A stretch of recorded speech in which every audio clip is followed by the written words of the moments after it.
উড়ান পাঠশালায় তোমাদের সকলকে স্বাগত। আমি গণেশ পাল, বাংলার ফ্যাকাল্টি। আমি আজকে প্রাইমারি টেটের জন্য কতকগুলো এমসিকিউ প্রশ্নকে সলভ করে দেখাবো এবং তার ব্যাখ্যা করে দেখাবো। তো চলো আমরা চলে যাই আমাদের আজকের প্রশ্ন। প্রত্যেকটি এটা সলভ করার চেষ্টা করো। প্রথম কোশ্চেন রয়েছে, বিনা রাজায় কি রাজ্য চলে? এখানে এই যে বিনা শব্দটির বানান খেয়াল করো, বয়ে হস্যই দন্ত নয় আকার। এটা কিন্তু বয়ে দীর্ঘই মূর্ধন্য আকার, বিনা অর্থাৎ সেই বাদ্যযন্ত্র নয়। বিনা রাজায় কি রাজ্য চলে, এখানে বিনা শব্দটি কি উপসর্গ মানে ইংরেজিতে প্রিফিক্স, নাকি অনুসর্গ মানে ইংরেজিতে সাফিক্স, নাকি সর্বনাম অর্থাৎ প্রোনাউন, নাকি বিভক্তি? বিভক্তি বা ইংরেজিতে কি বলা হয়, প্রিপজিশন। তাহলে বিনা রাজা মানে রাজা বিনা, অ্যাকচুয়ালি রাজা বিনা। তাহলে বিনা শব্দটি রাজা শব্দের পরে বসছে। রাজা বিনা রাজ্য চলে না, রাজা বিনা রাজ্য চলে না। কাজে এখানে বিনা শব্দটিকে কি করব, যে পরে থাকে তাকে বলা হয় অনুসর্গ। কেন বলা হবে? অনু মানে হচ্ছে পশ্চাৎ বা পরে। তাহলে বিনা রাজায় বা রাজা বিনা, আমরা এখানে বিনা শব্দটিকে আগে দেখতে পেয়েছি বটে, কিন্তু শব্দটি যে ভাব ক্যারি করছে, শব্দটি যে সেন্স ক্যারি করছে, সেখানে কিন্তু আমরা দেখতে পাচ্ছি যে রাজা বিনা রাজ্য চলে না। আসলে এখানে বিনা শব্দটি রাজা শব্দের পরেতেই আছে, আগে নেই। আমরা এর অবস্থানটা আগে দেখলেও এর ভাবটি কিন্তু পরে। কাজেই যেটি পরে থাকে অর্থাৎ অনু মানে পরে, এটা হচ্ছে পরসর্গ বা অনুসর্গ। সেই জন্যে এটাকে আমরা বলবো অনুসর্গ। অনু মানে পশ্চাৎ। 1 নম্বর কোশ্চেনে আনসার করব বি ফর বোম্বে। পরবর্তী প্রশ্ন দেখো, মুনিকন্যা হরিণ শিশুকে সযত্নে তৃণাদি খাওয়াতেন, এখানে প্রযোজক কর্তা কোনটি? সিনেমাতে আমরা প্রযোজক বলতে কি বুঝি? যে মূল কর্তা, যে কাজটির নিয়ন্ত্রণ করে, যে কাজটিকে মনিটরিং করে, সে হচ্ছে প্রযোজক। তাহলে এই বাক্যের মধ্যে মূল কর্তা, যার তত্ত্বাবধানে কাজটি হচ্ছে, যার মনিটরিং এ কাজটি হচ্ছে, যার নিয়ন্ত্রণে কাজটি হচ্ছে, সেটা হচ্ছে মুনিকন্যা। মা শিশুকে চাঁদ দেখায়, মায়ের নেতৃত্বে, মায়ের তত্ত্বাবধানে শিশু কাজটি করছে।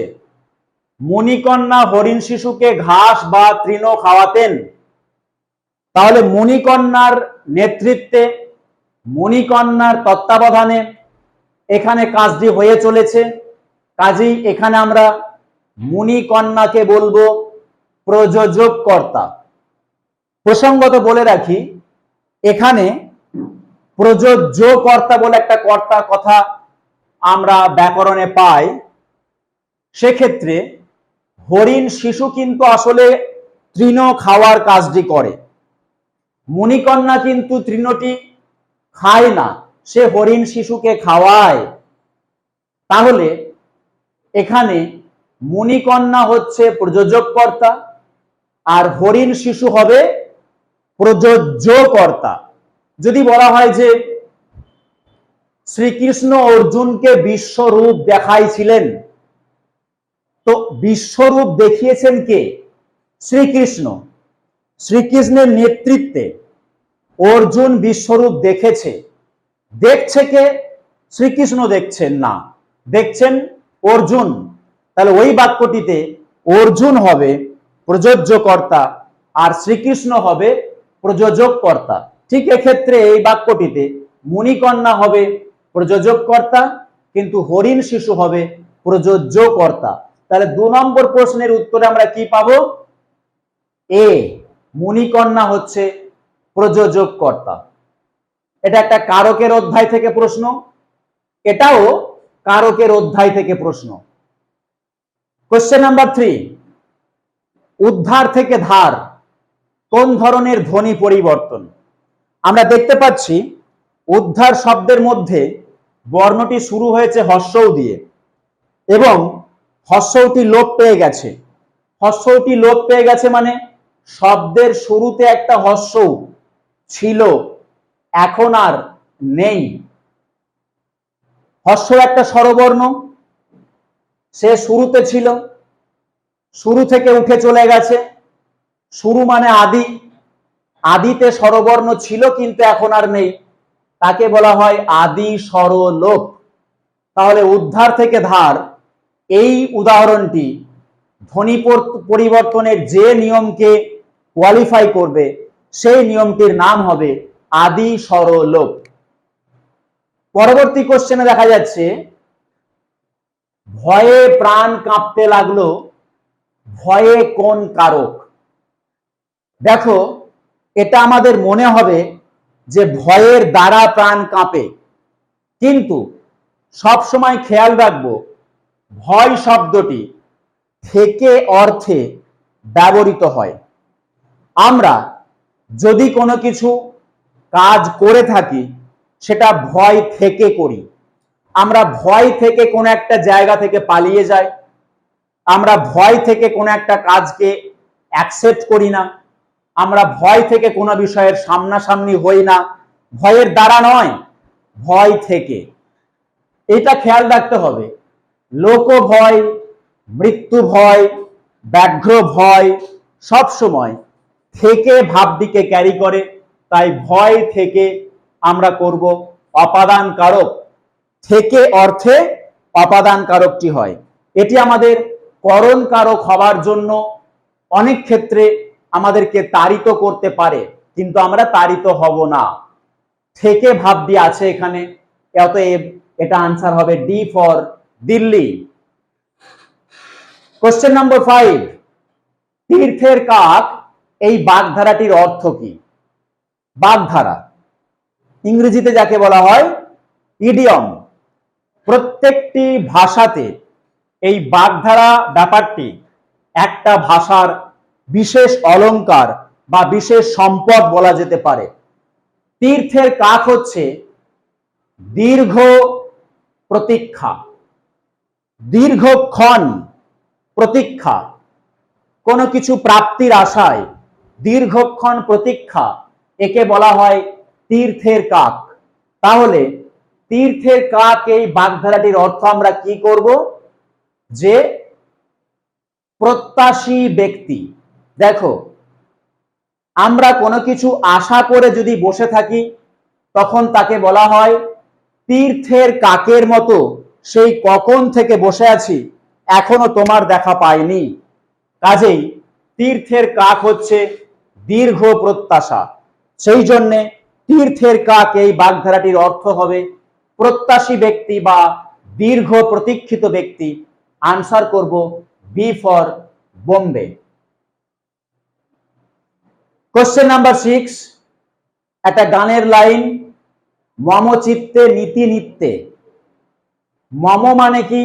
আমার। চিত্তে মানে মনে। নীতি মানে নিয়মিত, নেচে চলে, কে যে নাচে। অর্থাৎ মম চিত্তে নীতি নিত্যে এখানে বলা হয়েছে, এখানে মম হলো। তাহলে মম শব্দের মানে হচ্ছে আমার। এটিকে কি বলা হয়?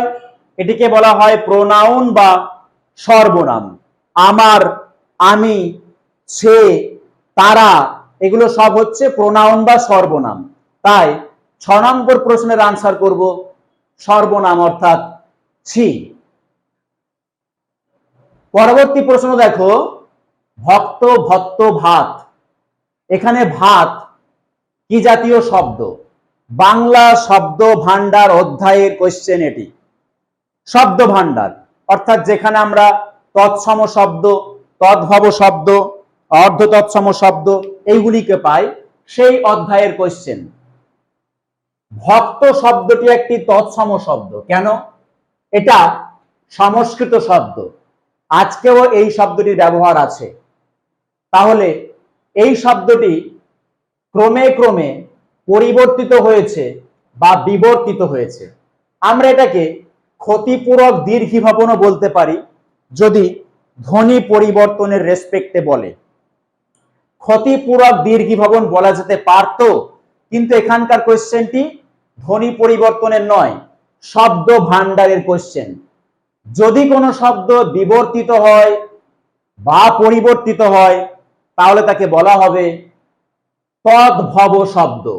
যেমন ধর্ম ধম্ম ধাম, কর্ম কম্ম কাম, হস্ত হত্থ হাত, কৃষ্ণ কনহ কানু, এই যে শব্দগুলো এভাবে চেঞ্জ হচ্ছে একটু একটু করে, মূল সংস্কৃত শব্দ থেকে প্রাকৃত অপভ্রংশের মাধ্যমে তদ্ভব রূপ গঠন করেছে। তাই এই ভাব শব্দটিকে আমরা বলবো তদ্ভব শব্দ। তাহলে তৎসম শব্দ কি? এক্স্যাক্টলি সংস্কৃত শব্দ। তদ্ভব শব্দ কি? তৎসম শব্দটির পরিবর্তিত রূপ বা বিবর্তিত রূপ। অর্ধ তৎসম শব্দ কি? যদি তৎসম শব্দটি বিকৃত রূপ গঠন করে, যেমন গৃহিণী শব্দটিকে বলা হয় গিন্নি, শব্দটির বিকৃত রূপ, সেই জন্য এটাকে বলা হচ্ছে অর্ধ তৎসম। প্রাকৃত শব্দ কি? প্রাকৃত শব্দ হচ্ছে এই যে মাঝের শব্দটি হচ্ছে প্রাকৃত। তৎসম শব্দটি প্রাকৃতের মধ্যে দিয়ে তদ্ভব শব্দে রূপান্তরিত হয়। হস্ত শব্দটি প্রাকৃত কোথায়? হত্থ। গৃহিণী শব্দটি প্রাকৃত কোথায়? ঘরিণী। এবং গৃহিণী শব্দটির তদ্ভব কি? ঘরণী। কিন্তু গৃহিণী শব্দটির বিকৃত বা অর্ধ তৎসম কি? গিন্নি। তাহলে কোশ্চেন নাম্বার 7 এর আনসার পাচ্ছি আমরা, ভাত হচ্ছে একটি তদ্ভব শব্দ। পরবর্তী প্রশ্ন দেখো, 8 নম্বর প্রশ্ন, নিরজনে অর্থাৎ নির্জন শব্দটি নিরজন হয়েছে কোন ধরনের ধ্বনি পরিবর্তন? নির্জন শব্দটি যখন উচ্চারিত হয় তখন নির্জন শব্দের মধ্যে একটা যুক্ত ব্যঞ্জন আছে। কি সেই যুক্ত ব্যঞ্জন? রেফ। নির্জন শব্দটি যে রেফ নিয়ে আছে এটাকে বলা হয় একটি যুক্ত ব্যঞ্জন। কেননা এখানে রয়ের উচ্চারণটা হলন্ত উচ্চারণ আছে, স্বরান্ত না। রয়ের উচ্চারণটা বা রেফের উচ্চারণটা কি আছে? হলন্ত উচ্চারণ আছে। তাই এটাকে আমরা বলছি হলন্ত উচ্চারিত হচ্ছে। যখন শব্দটি নিরজন উচ্চারিত হয় তখন কিন্তু এটা স্বরান্ত উচ্চারিত হয়। তাই নিরজন এটা একটা স্বরভক্তি বা বিপ্রকর্ষ বা মধ্য স্বরাগম। যেহেতু এই যুক্ত ব্যঞ্জনটির মাঝে এখানে একটি স্বরবর্ণ এসে উপস্থিত হয়েছে, স্বরবর্ণ এসে উপস্থিত হয়েছে কেন? নি, র, এই যে রয়ের সঙ্গে অ উচ্চারণ করলাম তাহলে স্বরবর্ণ এসে উপস্থিত হলো। তাই এটাকে আমরা বলছি যে স্বরভক্তি বা মধ্য স্বরাগম বা বিপ্রকর্ষ। কিন্তু আমাদের অপশনগুলোর মধ্যে কি রয়েছে? স্বরভক্তি রয়েছে, কাজে এটাকে আমরা আনসার করে দেব। পরবর্তী প্রশ্ন, মৎস্য থেকে মৎস্য, এটা কি ধরনের সমীভবন? আগে সমীভবন কি সেটা একটু বলে দেওয়া উচিত। খণ্ডত্ব এবং দন্তস্ব, এই যে দুটো ভিন্ন ব্যঞ্জন বর্ণ আছে এখানে, এই ব্যঞ্জন বর্ণগুলো একটি নতুন ব্যঞ্জনে পরিণত হয়েছে, চয়ে ছ, চয়ে ছ হয়েছে। তাহলে খণ্ডত্ব এবং দন্তস্ব হয়ে গেছে চয়ে ছ। তাহলে খণ্ডত্ব এবং দন্তস্ব কেউই তাদের অস্তিত্ব রাখেনি, দুজনেই পাল্টে গেছে। তাই এটাকে আমরা কি বলবো? পারস্পরিক বা অনন্য সমীভবন। পারস্পরিক বা অনন্য সমীভবন। অদন্তন্বয়ে ওকার, দন্তন্বয়ে জফলা, অনন্য। অদন্তন্বয়ে ওকার, দন্তন্বয়ে জফলা, অনন্য সমীভবন। নেক্সট কোশ্চেন আমরা দেখে নিই, খুব ভালো একটা প্রশ্ন, গুরুচণ্ডালী দোষ কাকে বলা হয়? যদি কোন ক্ষেত্রে সাধু ভাষার সঙ্গে চলিত ভাষার মিশ্রণ ঘটে, লেখার ক্ষেত্রে মূলত ঘটতে পারে, বলার ক্ষেত্রে ঘটার সম্ভাবনা কম, কিন্তু লেখার ক্ষেত্রে সাধু ভাষার সঙ্গে চলিত ভাষার একটা মিশ্রণ ঘটে যেতে পারে, সেটা একটা দোষ হয়, যে দোষটাকে বাংলা ব্যাকরণে গুরু চণ্ডালী দোষ বলে নির্ণয় করা হয়। কোশ্চেন নাম্বার 11 কি দেখছি, বুলবুলিতে ধান খেয়েছে। এখানে বুলবুলিতে কোন কারক? দেখো, কারক ব্যাপারটি হচ্ছে যে কাজ করে তাকে আমরা কর্তৃকারক বলি। তাহলে বুলবুলিতে ধান খেয়েছে এই বাক্যের মধ্যে কোন শব্দটি বা কোন পদটি কাজ করেছে? নিশ্চয়ই বুলবুলি এই বর্ণ এই শব্দটি কাজ করেছে বা কাজ করেনি। বাক্যের মধ্যে কাজ করলেও কর্তা, কাজ না করলেও কর্তা। শব্দটি যদি বাক্যটি যদি নঙর্থক থাকতো তাহলেও কিন্তু বুলবুলিতে কর্তা হতে পারত। স্বাভাবিকভাবেই বুলবুলিতে ধান খেয়েছে আনসার করব কোন কারক? কর্তৃকারক। খেয়াল রাখতে হবে কারকের সঙ্গে বিভক্তি বিষয়টি জড়িয়ে যায়। বিভক্তি, বিভক্তি কি? বিভক্তি হচ্ছে মূল শব্দের সঙ্গে যেটা যুক্ত হয়। ইংরেজিতে প্রিপজিশন বলতে আমরা যা বুঝি, বাংলায় তাকেই বলা হয় শব্দ বিভক্তি বা বিভক্তি। এখানে মূল শব্দ বুলবুলি, বাক্যে ব্যবহৃত হবার জন্য তে বলে একটা অতিরিক্ত বর্ণকে প্রয়োজন হয়েছে, সেই জন্যে এই তে হচ্ছে বিভক্তি। তাহলে এই প্রশ্নটির উত্তর অ্যাকচুয়ালি অপশন থাকলেও থাকতে পারে কর্তৃকারকে তয়ে একার তে বিভক্তি। কোশ্চেন নাম্বার 12 আমরা দেখতে পাচ্ছি বাগধারা থেকে একটা প্রশ্ন রয়েছে। বাগধারা আসলে কোনো বোঝার বিষয় নয়, বাগধারা হচ্ছে মুখস্থের বিষয়। ইডিয়ম বা বাগধারা নিয়ে প্রাথমিক টেস্ট সহ বিভিন্ন চাকরির পরীক্ষাতে প্রশ্ন থাকে। যেখানে ডেসক্রিপটিভ ব্যাকরণ থাকবে সেখানে বাগধারাকে কেন্দ্র করে আমাদেরকে অর্থ লিখে বাক্য রচনা করতে হবে। কিন্তু প্রাইমারি টেটে আমরা একটা সঠিক বিকল্পকে বেছে নেব যে ঠোঁট কাটা বাগধারাটির অর্থ কি। ইতিমধ্যে নিশ্চয়ই উত্তর করা হয়ে গেছে, এবার মিলিয়ে নাও উত্তরটা কি হবে। ঠোঁট কাটা বাগধারাটির অর্থ হবে স্পষ্ট বক্তা বা স্পষ্ট কথা বলা। নেক্সট কোশ্চেন রয়েছে ধ্বনি পরিবর্তনের একটা কোশ্চেন। ধ্বনি পরিবর্তন থেকে এই প্রশ্নটি দেওয়া হয়েছে। সামন্তপাল থেকে সাঁওতাল এই শব্দটি এসেছে। এখানে সাঁওতাল, আচ্ছা কি ধরনের শব্দ, কি ধরনের শব্দ রয়েছে, মানে শব্দ ভান্ডারে প্রশ্ন রয়েছে। দেখো, সামন্তপাল শব্দটি পরিবর্তিত হয়ে বা বিবর্তিত হয়ে সাঁওতাল শব্দটি এসেছে। তাহলে আমরা কি শিখেছি? যদি কোনো শব্দ পরিবর্তিত হয় বা বিবর্তিত হয় তাহলে তাকে বলা হয় তদ্ভব শব্দ। স্বাভাবিকভাবেই সামন্তপাল থেকে সাঁওতাল শব্দটি তদ্ভব শব্দ হিসাবে আমাদের কাছে পরিগণিত হবে। 14 নম্বর কোশ্চেন ইস্পাত। ইস্পাত কোন দেশের শব্দ? দেখো, শব্দ ভান্ডার অধ্যায়ে তৎসম, তদ্ভব এবং অর্ধ তৎসম এইগুলির ক্ষেত্রে আমাদের একটা বোঝার বিষয় থাকে বটে, কিন্তু বিদেশি শব্দ, আরবি শব্দ, ফার্সি শব্দ, পর্তুগিজ শব্দ, জাপানি শব্দ, ইতালির শব্দ, তুর্কি শব্দ, এগুলোর কোনো নির্দিষ্ট রুলস রেগুলেশন নেই, যে কারণে আমরা শব্দ ভান্ডারের এই বিদেশি শব্দগুলোকে বুঝতে পারবো। বিদেশি শব্দগুলোর কাছে আমাদের একমাত্র অস্ত্র হচ্ছে শব্দগুলিকে মুখস্থ করা। ইস্পাত শব্দটি একটা পর্তুগিজ শব্দ। এবার আমরা কত শব্দ মুখস্থ করব? যে শব্দগুলো মোটামুটি ভাবে আমাদের কাছে খুব পরিচিত শব্দ, সেই শব্দগুলি শব্দ ভান্ডার অধ্যায় থেকে মুখস্থ করতে হবে।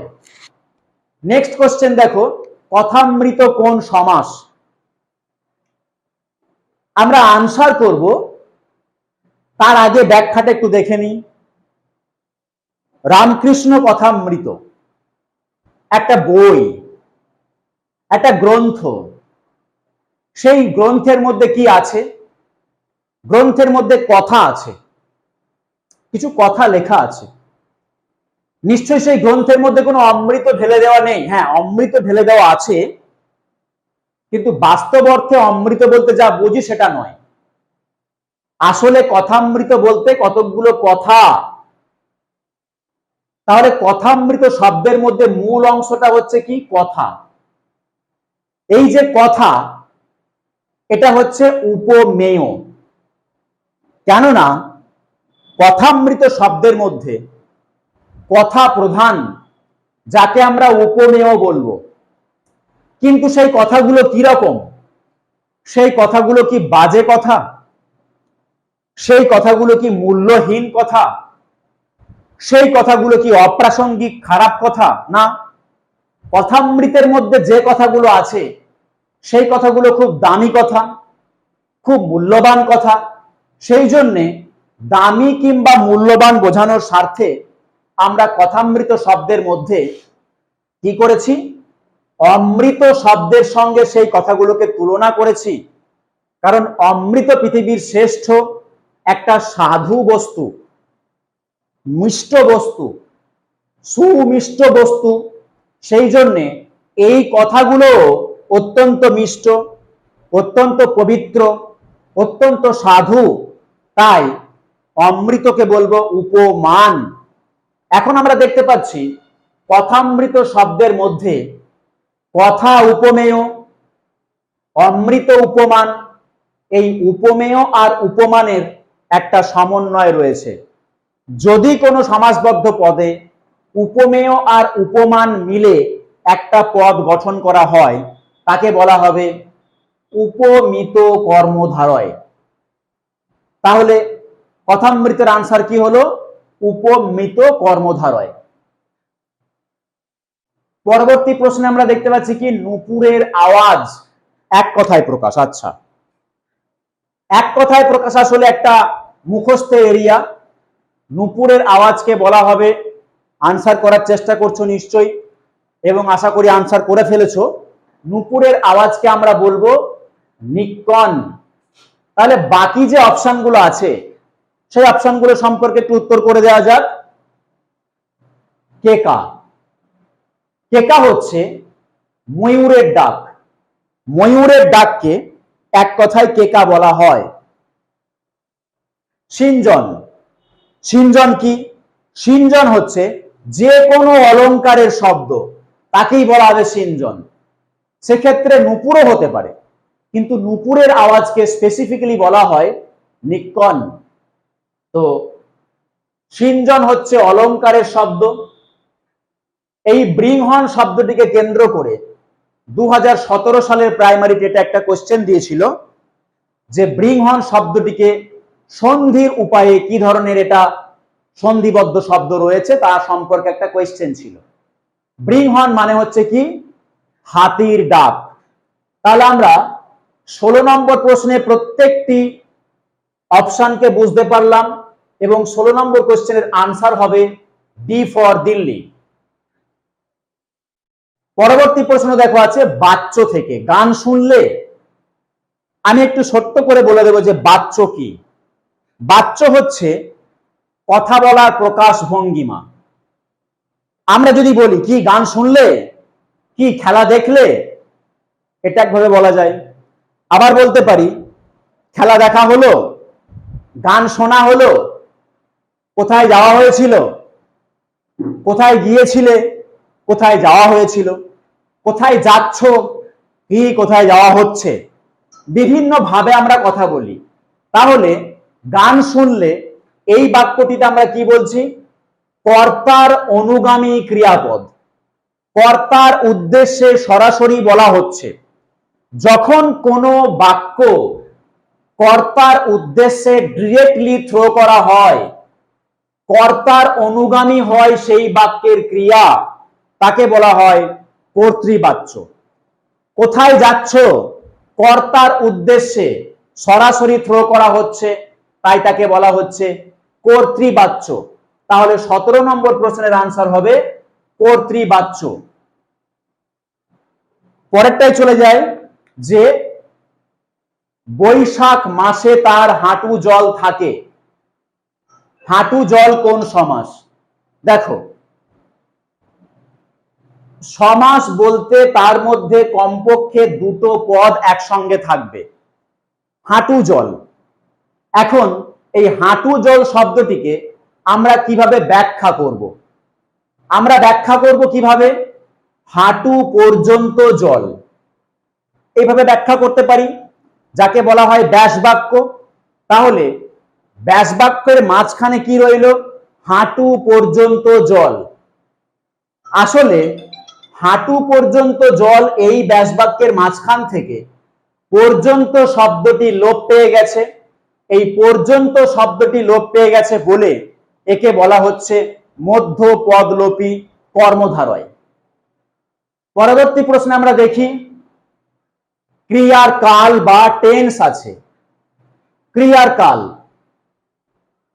পৃথিবীর রূপ দেখিতে চাহি না আর। আমাদের এই প্রশ্নটার উত্তর হবে সাধারণ বর্তমান। আমাদের হ্যাবিট, আমরা এটা করতে চাই না, আমরা আর এটা শুনতে চাই না, আমরা এটা দেখতে চাই না। এই যে একটা অর্ডিনারি কাজ, পৃথিবীর রূপ দেখিতে চাহি না আর, ক্রিয়ার কাল নির্ণয় করো, কি করব? সাধারণ বর্তমান। তাহলে ঘটমান বর্তমানে করলে কি হবে? এটা আমরা বা পৃথিবীর রূপ দেখছি, পৃথিবীর রূপ দেখতে চাচ্ছি, এই মুহূর্তে কাজটি ঘটলে ঘটমান বর্তমান। পুরা ঘটিত বর্তমান কি হতে পারে? পৃথিবীর রূপ দেখেছি, কাজ হয়ে গেছে, ফল বর্তমান আছে, পুরা ঘটিত বর্তমান। আচ্ছা, সাধারণ অতীতে কি হতে পারে? সাধারণ অতীতে এই বাক্যটিকে আমরা করব পৃথিবীর রূপ দেখলাম, কিন্তু এখানেও আছে পৃথিবীর রূপ দেখিতে চাহি না আর। আমরা এখন আর কোনো কিছু শুনতে চাই না, আমরা এখন আর কোনো কিছু দেখতে চাই না। এই যে বাক্যের কাল, এটাকে আমরা বলবো সাধারণ বর্তমান কাল। পরের প্রশ্ন দেখো রয়েছে ৮০-২০ কথাটির অর্থ কি? খুব ভালো শব্দ। ৮০-২০ কথাটির বানানটি খেয়াল করো। আ তালব্যস্বয় দীর্ঘই ৮০, আ তালব্যস্বয় দীর্ঘই ৮০ মানে হচ্ছে দাঁত। তাহলে ৮০-তে ২০ যার, দাঁতে ২০ যার, সে হচ্ছে ৮০-২০। ৮০-২০ হচ্ছে সাপের একটা সমার্থক শব্দ। প্রাইমারি টেটে সমার্থক শব্দ থেকে প্রচুর প্রশ্ন দেয়, প্রত্যেক বছর দেয়, তাই সমার্থক শব্দ অবশ্যই করতে হবে। ৮০ মানে দাঁত, এটাকে যদি আমরা সমাস করি তাহলে পাবো ৮০-তে ২০ যার, ৮০-২০ বহুব্রীহি সমাস। তাহলে ৮০-২০ শব্দের অর্থ হচ্ছে সাপ। নেক্সট কোশ্চেন দেখো, বিভূতিভূষণ শব্দে কয়টি দল আছে? আমরা হিসাব করি। বিভূতিভূষণ, ৫টা ইউনিটে শব্দটিকে ব্যাখ্যা করা যায়, মানে ভাঙা যায়। ৫টা ইউনিটে শব্দটিকে বিভক্ত করা যায়, তাই বিভূতিভূষণ শব্দের মধ্যে ৫টি দল আছে। বিভূতিভূষণ। নেক্সট আমরা দেখে নেব কেন্দ্রীয় স্বরধ্বনি কোনটি। দেখো, বাকযন্ত্রের যে ছবি এঁকে বইয়েতে দেওয়া থাকে, যেখানে আমরা মৌলিক স্বরধ্বনিগুলিকে পাই, সেই মৌলিক স্বরধ্বনিগুলোর মধ্যে আ কে আমরা নিচের দিকে দেখেছি এবং সেই আ কে বলা হচ্ছে একটা কেন্দ্রীয় স্বরধ্বনি। কেন্দ্রীয় স্বরধ্বনি হচ্ছে আ। এই আ কে আর কি কি বলা যায়?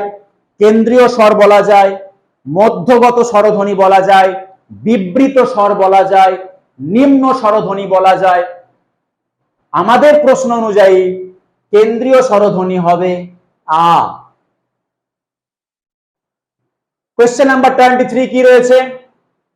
তালব্য স্বরধ্বনি কোনগুলি? আমরা আমাদের পূর্ববর্তী ক্লাসে স্বরধ্বনির যে পরিচয় দিয়েছিলাম, সেখানে কিন্তু একটা টেবিলের মধ্যে দিয়ে দেখে নেবে তোমরা যে প্রত্যেকটি স্বরধ্বনির উৎস, তাদের উচ্চারণ স্থান অনুযায়ী নামকরণ সেখানে বলা হয়েছে। তবু আমি এখানে প্রত্যেকটির উত্তর একটু বলে দেব। এটার উত্তর হবে বি ফর বোম্বে। বাকিগুলো বলে দিই। অ এবং আ এগুলিকে বলা হয় কণ্ঠ স্বরধ্বনি। এইটাকে বলা হবে হর্ষই দীর্ঘইকে বলা হবে তালব্য স্বরধ্বনি। এই দুটো উ কে বলা হবে ওষ্ঠ স্বরধ্বনি। এ এবং ওই কে বলা হবে কণ্ঠ তালব্য স্বরধ্বনি। Question number 24, সংবৃত। আমি সংবৃত শব্দটি যদি ইংরেজি টার্মটাকে ইউজ করি তাহলে খুব সুবিধা হয়। সংবৃত মানে হচ্ছে ক্লোজ, অর্থাৎ মুখবিবর প্রায় বুঝে গিয়ে উচ্চারিত হয়। ক্লোজ ভাওয়েল মানে সংবৃত স্বর। আমরা উত্তর করব ই এবং উ।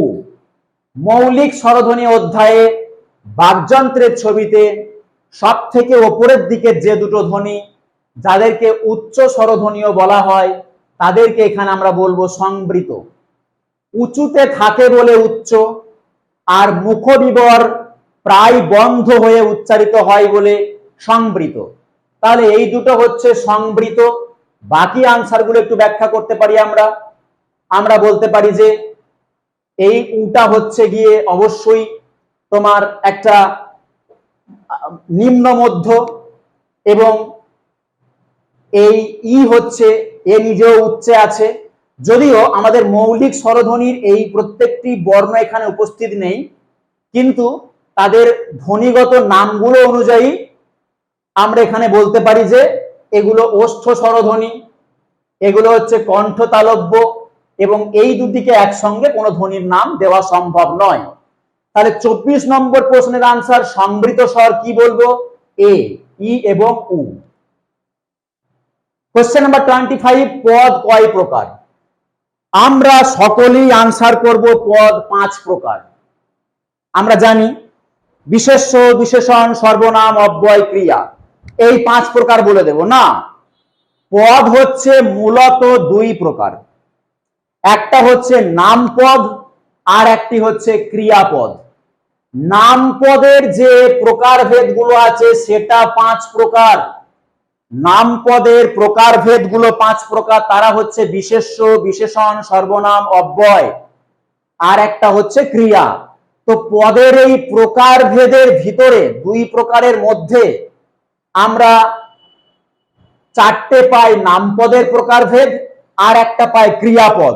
সেই জন্য আমরা প্রথমেই আনসার করে দিই 5 প্রকার, কিন্তু পদ প্রকৃতপক্ষে 2 প্রকার, নামপদ এবং ক্রিয়াপদ। তো এই ছিল আমাদের আজকের কোশ্চেনের ব্যাখ্যা। আমরা আগামী দিনে আবারও কোনো একটা নতুন ক্লাস নিয়ে উপস্থিত হচ্ছি। ততক্ষণের জন্য সকলকে ধন্যবাদ।